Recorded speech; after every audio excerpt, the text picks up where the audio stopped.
इस वीडियो को स्टार्ट करने से पहले आपके सामने काफी इंपॉर्टेंट क्वेश्चन रखने जा रहा हूं। क्या के पॉप स्टार बनने के लिए हमें कोरियन लैंग्वेज आना जरूरी है?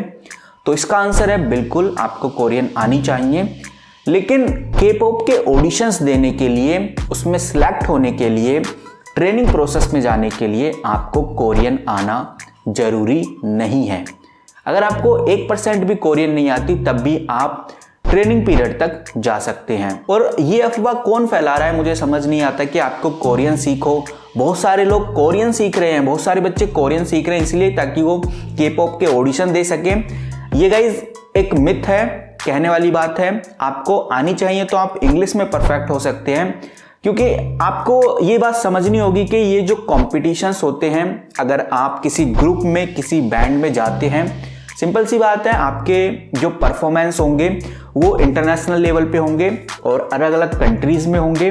हर कंट्रीज में कोरियन नहीं चलती, लेकिन हर कंट्री के अंदर इंग्लिश लैंग्वेज चलती है। इंग्लिश लैंग्वेज आपको पता है कि यूनिवर्सल लैंग्वेज है।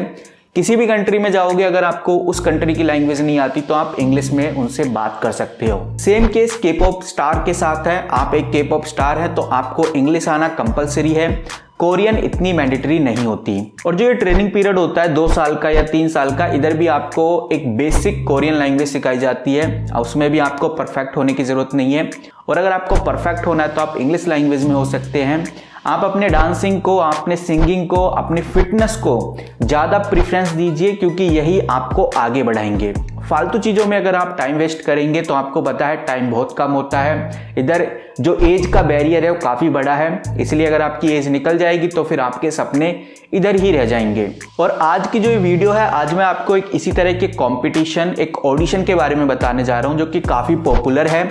और अगर आप इस कंपटीशन में अपना फॉर्म फिल करते हैं तो आपके चांसेस हैं कि आप सिलेक्ट हो सकते हैं। और लास्ट में हम ये भी देखेंगे कि ये आपके ट्रेनिंग का खर्चा कितना प्रोवाइड करेंगे। देखो गाइज, ये जानना बहुत ही ज़्यादा ज़रूरी है कि आप किसी भी के पॉप इंडस्ट्री में जब फॉर्म फिल करते हैं तो अगर आपको बुलाते हैं, आपका एक कॉन्ट्रैक्ट होता है, वो साइन होता है। कॉन्ट्रैक्ट में आपको पहले पूछना है कि जो ट्रेनिंग पीरियड का जो कॉस्ट है, जो खर्चा है, उधर रहने का, उधर खाने का, बहुत सारे रेंटल पे होते हैं, ये कौन पे करेगा? क्या कंपनी पे करेगी या हमें अपनी तरफ से पे करना होगा? अगर आप ये नहीं जानते और बिना ये जाने कॉन्ट्रैक्ट साइन करते हैं तो आप बड़ी मुसीबत में फंस सकते हैं। आपका कितना खर्चा हो कुछ नहीं कह सकते। इसलिए इस चीज़ का आपको ध्यान रखना है। जब भी आपका ऑडिशन क्लियर हो जाए और आपको कोई कॉन्ट्रैक्ट साइन कराया जाए तो उसका कॉस्ट क्या रहेगा, आपका ट्रेनिंग पीरियड का क्या कॉस्ट रहेगा, कंपनी उठाएगी या नहीं उठाएगी उस खर्चे को, ये देखना भी बहुत जरूरी है। तो आज मैं आपको एक कंपटीशन के बारे में बताऊंगा और साथ ही साथ ये भी चीजें आपके साथ डिस्कस करूंगा कि ये जो कंपनी है आपको कितना पे करेगी। तो गाइस चलिए देखते हैं इस वीडियो को। ओके गाइस, आप अब स्क्रीन पे देखिए, मैंने टॉप 20 के पॉप एंटरटेनमेंट कंपनीज के बारे में इधर पहले बताऊंगा, फिर देखेंगे कि जिस कंपनी के बारे में हम डिस्कस करेंगे वो कौन से नंबर पे आती है और क्यों इस कंपनी में हमें अपना ऑडिशन देना चाहिए। टॉप 20 कंपनीज में जो सबसे नंबर 1 पे है वो है हाईवे लेवल। हाईवे लेवल ने ही BTS को बनाया है और ये काफ़ी बड़ी कंपनी है। थोड़ा और नीचे चलेंगे, SM एंटरटेनमेंट आएगी। बहुत सारे लोग बोल रहे हैं कि SM एंटरटेनमेंट के भी ऑडिशंस निकले हुए हैं, आप उसके बारे में बताओ। तो मैं आपको बताना चाहूँगा SM एंटरटेनमेंट में अभी बहुत सारे लूप होल हैं। नेक्स्ट वीडियो में इसके बारे में डिस्कस करेंगे। फिलहाल अभी आप ये देखिए। उसके बाद JYP entertainment, YG entertainment, cube entertainment, stone music, FNC, starship और जो नंबर 10 पे है वो आप देखिए प्लेडिस एंटरटेनमेंट। और प्लेडिस एंटरटेनमेंट के नीचे आपको Hybe is the major shareholders of Pledis Entertainment, यानी कि हम कह सकते हैं कि जो प्लेडिस एंटरटेनमेंट में आधे से ज़्यादा जो हिस्सेदारी है वो हाईवे लेवल्स की है। और हाईवे लेवल्स मैंने आपको अभी दिखाया था टॉप 1 पे रैंक करती है। कहने का मतलब ये है कि जो प्लेडिस एंटरटेनमेंट है कोरिया की काफ़ी पॉपुलर कंपनियों में से एक है। वो अलग बात है कि नंबर 10 पे आती है, लेकिन इसके अंदर जो शेयर होल्डर्स हैं हाईवे लेवल वो काफ़ी ज़्यादा क्वांटिटी में इन्वेस्टेड है। तो कैसा हो अगर आप प्लेडिस एंटरटेनमेंट के अंदर ऑडिशन दे पाएँ? जी हाँ दोस्तों, प्लेडिस एंटरटेनमेंट ने अपने ऑडिशंस निकाले हैं और आपकी एज कितनी भी हो मैटर नहीं करता, आप किसी भी नेशनैलिटी से हैं मैटर नहीं करता, आप सिंगर हैं, डांसर हैं, एक्टर हैं, आप कुछ भी है तो आप इस कंपटीशन में पार्टिसिपेट कर सकते हैं। बेसिकली इनका जो ऑडिशन है ये आप देख सकते हैं, मैंने इनकी ऑफिशियल वेबसाइट खोली हुई है। आप इस वेबसाइट को कोरियन, इंग्लिश, चाइनीज़ के अंदर देख सकते हैं, लेकिन हम लोग देखेंगे इंग्लिश लैंग्वेज में इस वेबसाइट को। और अगर आप इस वेबसाइट को अपने मोबाइल फ़ोन से ओपन करते हैं तब भी आपके सामने कुछ इस तरह से ही ये वेबसाइट खुलेगी। आपको बताना चाहूँगा इस वेबसाइट का लिंक आपको कमेंट बॉक्स में मिल जाएगा। जो सबसे पहला कमेंट होगा वो इस वेबसाइट का लिंक ही होगा, लेकिन उस लिंक पे जाने से पहले आप एक बार ध्यान से देख लीजिए ताकि आपसे कोई गलती ना हो फॉर्म फिल करते वक्त। जब आप इस वेबसाइट पे आ जाते हैं तो आपको अबाउट ऑडिशन के बारे में एक अपडेट मिलेगा। आपको सिंपली इस पर क्लिक करना है। जैसे ही आप क्लिक करेंगे अबाउट ऑडिशन पे तो आपके सामने ऑडिशन के बारे में ये बताएंगे। सबसे पहले क्वालिफिकेशन को देखेंगे।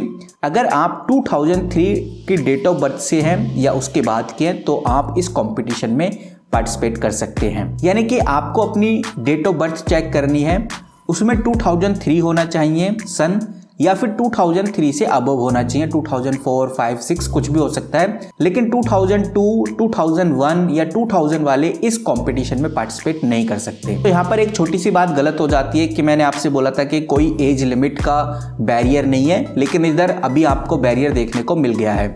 बात करते हैं नो लिमिटेशन ऑफ जेंडर।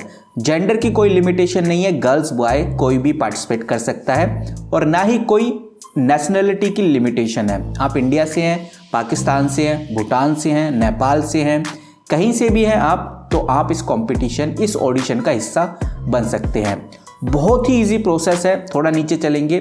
सबसे पहले आपको ईमेल पे अपनी एप्लीकेशन भेजनी है। कंपनी की जो कास्टिंग टीम है, कास्टिंग टीम वो लोग होते हैं जो आपको कास्ट करते हैं कि भाई आपको ऑडिशन के लिए बुलाया जाएगा या नहीं, सेकंड राउंड के लिए आपको सिलेक्ट किया जाएगा या नहीं। जो कास्टिंग टीम है वो आपसे मीटिंग करती है ऑन द स्पॉट, यानी कि जूम ऐप या किसी के ऊपर आपको डायरेक्ट मीटिंग होगी। उसके बाद आपका जो रिजल्ट है वो आपके ईमेल पे आ जाएगा। अगर आप सिंगर हैं, रैपर हैं, डांसर हैं, एक्टर हैं, एक्टिंग करते हैं, या फिर आप एक मॉडल हैं, तो आप इनका जो ऑडिशन है वो दे सकते हैं। इन्होंने बोला है कि आपको एटलीस्ट 2 पिक्चर अपनी सेंड करनी है। साफ साफ बोला गया है कि आपका फेस होना चाहिए उस पिक्चर में बिल्कुल क्लियरली, पूरी बॉडी होनी चाहिए। तो आपको एक फेस का फोटो भेजना है, मतलब कि हम कह सकते हैं एक मिड सूट और एक फुल लेंथ सूट। अगर आपको साइज में प्रॉब्लम हो रही है, ये आप देख सकते हैं, इसको बोलते हैं एक्सट्रीमली क्लोजअप। ये है क्लोजअप, और उसके बाद है ये मीडियम क्लोजअप। तो आपको मीडियम क्लोजअप देना है एक तो उनको, यानी कि आपको यहाँ तक अपना फोटो शूट करके देना है, और एक फुल बॉडी ये हो गया ये फुल शूट, जहाँ पर आपके हेड से लेके आपका जो लेग है यहाँ तक आपका फोटो होना चाहिए। यहाँ पर इन्होंने साफ साफ बोला है कि आप पिक्चर को बिल्कुल भी एडिट मत करिए, किसी भी तरह का कोई फिल्टर या फोटोशॉप मत करिए, जैसे आप हो वैसे ही आपको इनको पिक्चर देनी है। और अगर आप एडिट करके देते हैं तो फिर आपका फर्स्ट राउंड में ही आपको रिजेक्ट कर दिया जाएगा। अप्लाई कैसे करना है, जो सबसे इम्पोर्टेंट है। अप्लाई करने के लिए आपको मेल करना है। मेल के अंदर आपको नेम, अपना डेट ऑफ बर्थ, अपनी नेशनलिटी, अपनी हाइट और वेट, आपकी स्कूलिंग जहाँ से आपने स्कूल किया है, कॉन्टैक्ट इन्फॉर्मेशन और स्पेशल नोट, ये आपको इनको मेल करना है। अब मेल आप ये ईमेल देख सकते हैं, इस ईमेल पे आपको इनको मेल करना है, यानी playdis@playdis.co.kr। जब आप इनको मेल कर देते हैं तो आपका जो एप्लीकेशन है वो सबमिट हो जाता है। उसके बाद वो सेकंड राउंड अगर उनको पसंद आता है तभी वो आपको नोटिफिकेशन देंगे, अगर उनको पसंद नहीं आता तो फिर कोई भी रिप्लाई नहीं आएगा। अब बात करते हैं खर्चे की। बाय चांस आपका सिलेक्शन हो जाता है और आपको बुलाते हैं वो कोरिया के अंदर, तो आपसे पहले कॉन्ट्रैक्ट साइन कराया जाएगा। इस कॉन्ट्रैक्ट में इन्होंने साफ साफ बोला है, आप इधर देख सकते हैं, audition application is always on going, यानी जो ऑडिशन एप्लीकेशन है वो तो आपका चलता रहेगा, लेकिन जो ट्रेनिंग है will be not cover any expense. Contract जो साइन करोगे आप, इसके अंदर आपकी जो ट्रेनिंग का फीस है या जो एक्सपेंस है वो कवर नहीं होगा। कहने का मतलब साफ है, जब आप इनकी ट्रेनिंग पीरियड में जाएंगे तो जितना भी खर्चा आप करोगे, आप रहने का, खाने का, जो भी खर्चा होगा कोरिया का, वो आपको ही पे करना होगा। और मुझे नहीं पता कितना खर्च होगा, लेकिन कम से कम 10 लाख रुपए तो हम मान के चल सकते हैं। मैं एक आइडियली बता रहा हूँ, बट एग्जैक्ट मुझे भी नहीं पता कि 3 साल का कितना खर्चा हो सकता है, लेकिन 10 लाख तो एक मिनिमम नंबर है जो मुझे लगता है। आपका क्या सोचना है इस बारे में हमें कमेंट करके बता सकते हैं। लेकिन जो मेरा ओपिनियन है वो यही है कि अगर आपको के पॉप इंडस्ट्री में जाना है, कुछ करना है, तो आप इसका कंपटीशन ज़रूर दीजिए, ऑडिशन ज़रूर दीजिए। अगर आपको लगता है कि भाई हम फीस अफोर्ड नहीं कर सकते, इतना खर्चा नहीं दे सकते, तो फिर मत जाइए उधर। कोई वो ज़बरदस्ती नहीं करते कि भाई आप फर्स्ट राउंड में क्लियर हो गए, सेकंड राउंड में क्लियर हो गए, थर्ड राउंड में आपको अब आना ही पड़ेगा, ऐसा कोई कंपलसरी नहीं है। आप अगर सेकंड राउंड तक जाएंगे तो आपका कॉन्फिडेंस बढ़ेगा। आपको लगेगा कि हाँ, अगर मैं सेकंड राउंड तक जा सकता हूँ या जा सकती हूँ तो मैं किसी और ऐसे कंपटीशन में भी अप्लाई कर सकता हूँ या कर सकती हूँ जिसमें बिल्कुल फ्री ऑफ कॉस्ट हो और कंपनी ही 3 साल की ट्रेनिंग फीस पे करे। तो मेरा मानना यह है कि आप इस कंपटीशन में अप्लाई करिए। जाना ना जाना, फीस हो पाती है आपके पास, नहीं हो पाती, टिकट का खर्चा हो पाता नहीं हो पाता, वो बाद की बात है। अगर नहीं होता तो आप क्लोज कर सकते हैं, ये डिसीजन तो आपके हाथ में है ना। बट कॉन्ट्रैक्ट साइन मत करिए। अगर आपने कॉन्ट्रैक्ट साइन कर दिया तो फिर आपको जाना ही पड़ेगा। कॉन्ट्रैक्ट साइन करने से पहले आपको इन चीज़ों का ध्यान रखना है। आप अफोर्ड कर सकते हैं तो फिर आप जा सकते हैं, अदरवाइज मुझे नहीं लगता कि आपको इतने रुपए देकर 3 साल की ट्रेनिंग के बाद इस कंपटीशन में जाना चाहिए। मुझे ऐसा लगता है, लेकिन बहुत सारे लोग जाते हैं, अपना करियर बनाने के लिए पैसे पे करते हैं।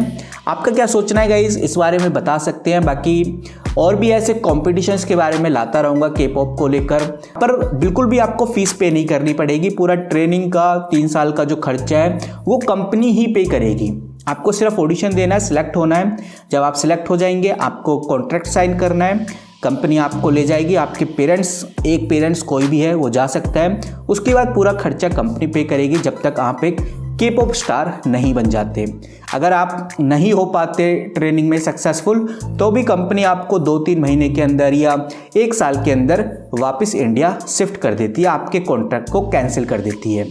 तो आई होप गाइज आपको ये छोटी सी वैल्यूएबल इन्फॉर्मेशन पसंद आई होगी, आपको ऑडिशंस की जानकारी मिल गई होगी। दूसरा, आपका कोई भी क्वेश्चन है के पॉप को लेकर इस वीडियो के नीचे कमेंट कर सकते हैं। मैं कोशिश करूंगा या एक पर्टिकुलर वीडियो बना दूं, दूसरा शॉर्ट बना के आपको समझा दूं, या फिर आपके कमेंट्स पे ही रिप्लाई कर दूं। बाकी मिलते हैं किसी नई वीडियो के साथ, किसी नए इंटरेस्टिंग टॉपिक के साथ। और अगर आप और कंपटीशन के बारे में जानना चाहते हैं तो आप हमारी ये वाली वीडियो जरूर चेकआउट कीजिए।